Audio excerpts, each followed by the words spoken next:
The last few months of the year are a great time to get a jump start on planning your finances for next year, and we've got some tips to help you out. This video is brought to you by United Healthcare.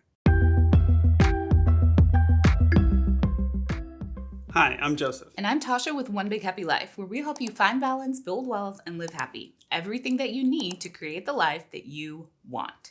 We're heading into fall right now, which means that you're probably focusing on all of the fun festivities that are coming this holiday season. But now is also a great time to start prepping your finances for the new year.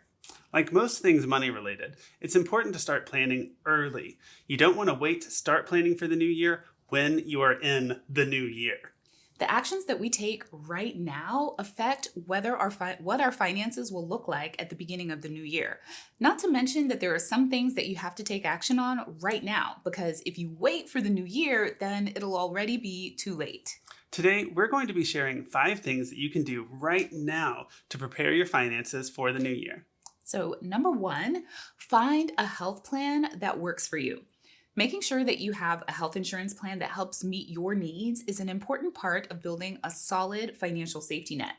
Having health insurance helps protect you in cases of unexpected health issues or accidents, and it can help you budget for and save on known medical expenses. For many people here in the US, unless there's a major life change, open enrollment is your best opportunity to research health insurance options so that you can find a plan that works for you.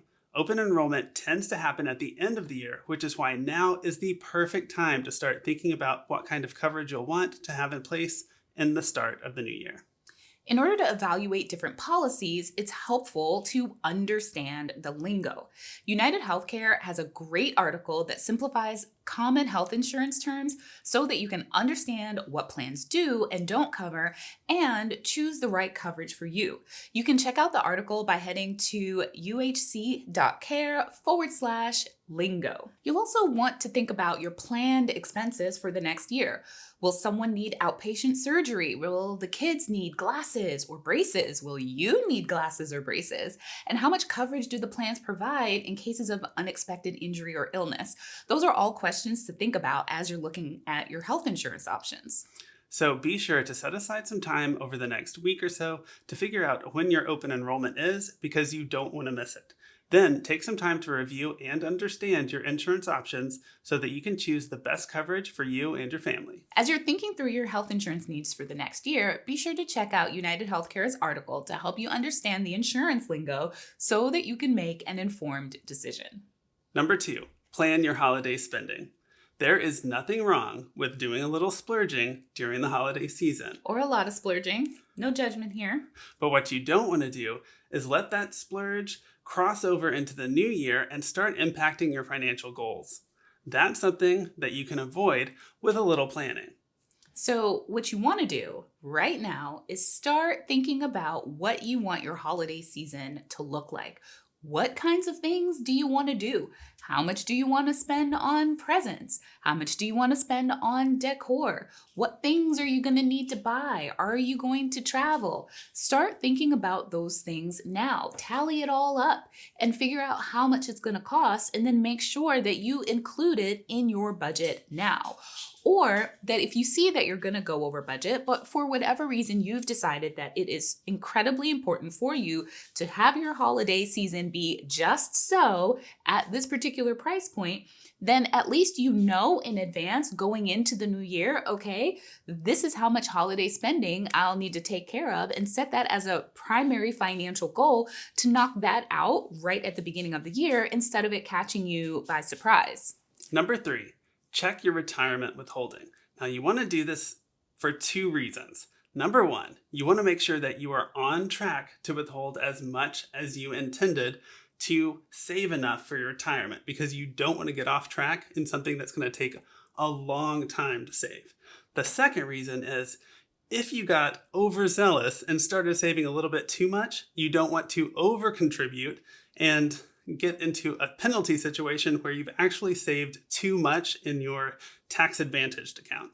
So what you want to do is sit down, make a list of all of the tax advantaged accounts, the retirement accounts that you're contributing to right now. Look at how much you've already contributed to those accounts.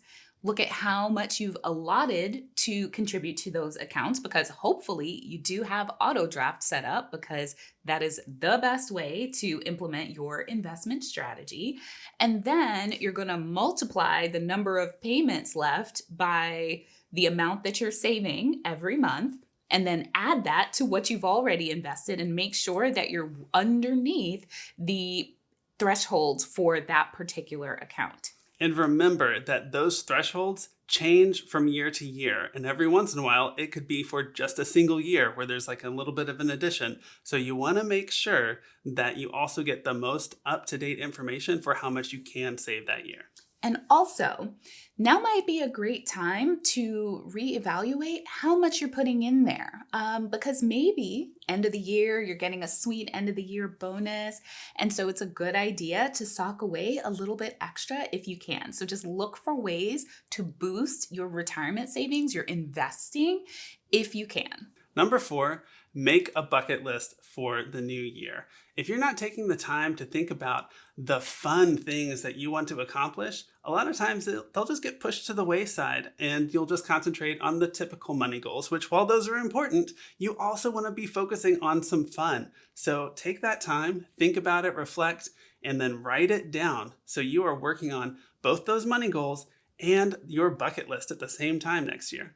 Yeah, the whole idea is that we have money rocks, right? Like if you've probably heard us talk about the story of the professor that comes into class with a jar and rocks and pebbles and sand. And at first he fills the jar with the small pebbles, and he asks his class, well, is the jar full? And it's like, yeah, but you don't want to fill your jar with the tiny pebbles, the things that sure need to go in there, but are not the most important things to you. You fill your jar with your big rocks, and your bucket list, that's where your big rocks are. The life experiences that you want to have that are going to enrich your life, that are going to create those memories that you look back on and you say, wow, that was a great year. Look at the wonderful experiences I've had. And like Joseph said, if you don't plan for those things, life has a way of filling your jar with the sand and the pebbles if you don't put your rocks in there first. So this is your opportunity to get your rocks in that jar. Some of those rocks will just be those life experiences, so that when the new year comes, you've already made space both in your mind and in your budget and in your calendar for those experiences. Then once you have those money rocks in that jar, think about number 5, your financial goals for next year.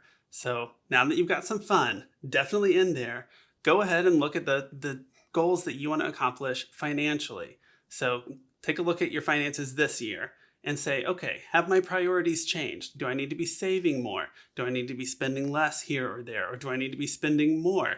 And see if your budget and your plan still reflects the priorities that are important to you. And if not, make changes so that you can hit any financial goal that is important to you in the new year.